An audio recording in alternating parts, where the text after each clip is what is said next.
Greetings. In this video we will be looking at study number 3 on page 22 of the Christopher Parkening Classical Guitar Method, Volume 1.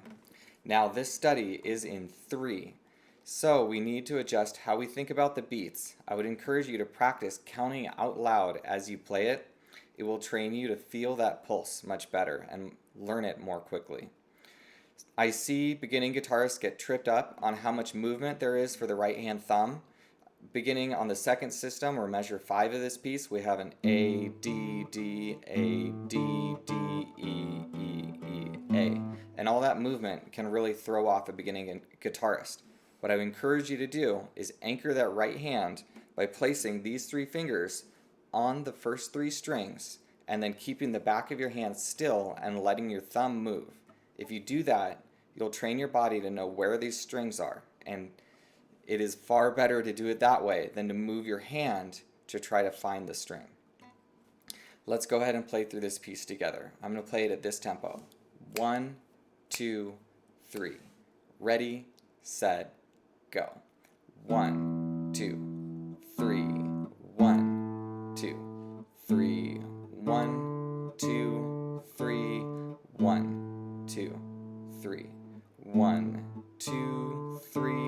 1, 2, 3, 1, 2, 3, 1, 2, 3, mute.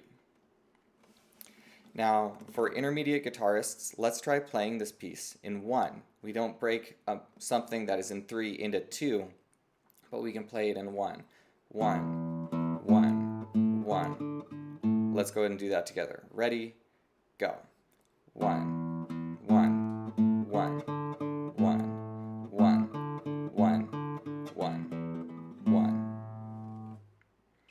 Now, another thing that I would point out to you is to look at measure number 7, where we have 3 E's, and then the next measure starts with an A.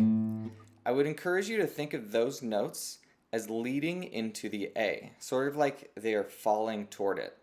They have a sense of direction to them. If I go E, E, E, A, there's a little bit of that impulse on that A. It has a sort of sense of I'm falling into that note.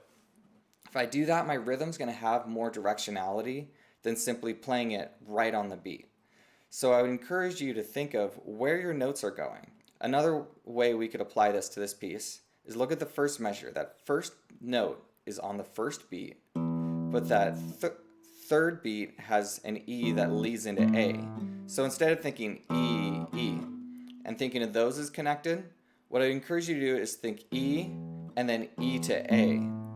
Bum, bum, bum, bum, bum. And those D's are going to lead into the next A.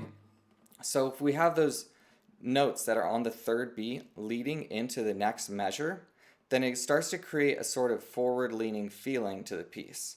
I'm going to go ahead and play the first system.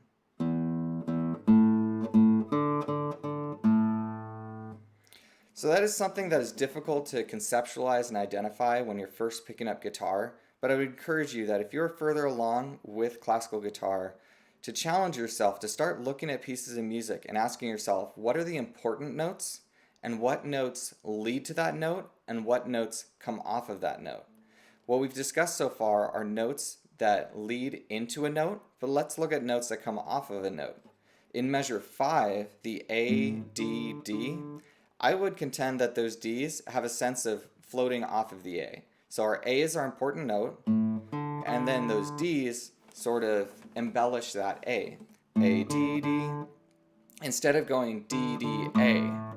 So it creates a nice contrast to these situations where we have the third beat lead into the next measure.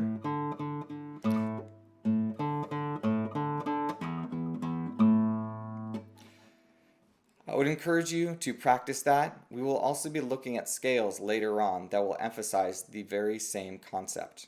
But for now, try to apply a sense of directionality to those notes. Those first notes of each measure are, in this case, definitely the most important, and we want to think of what's leading to what and what's coming off of what. Thank you very much for watching, and I hope this is helpful.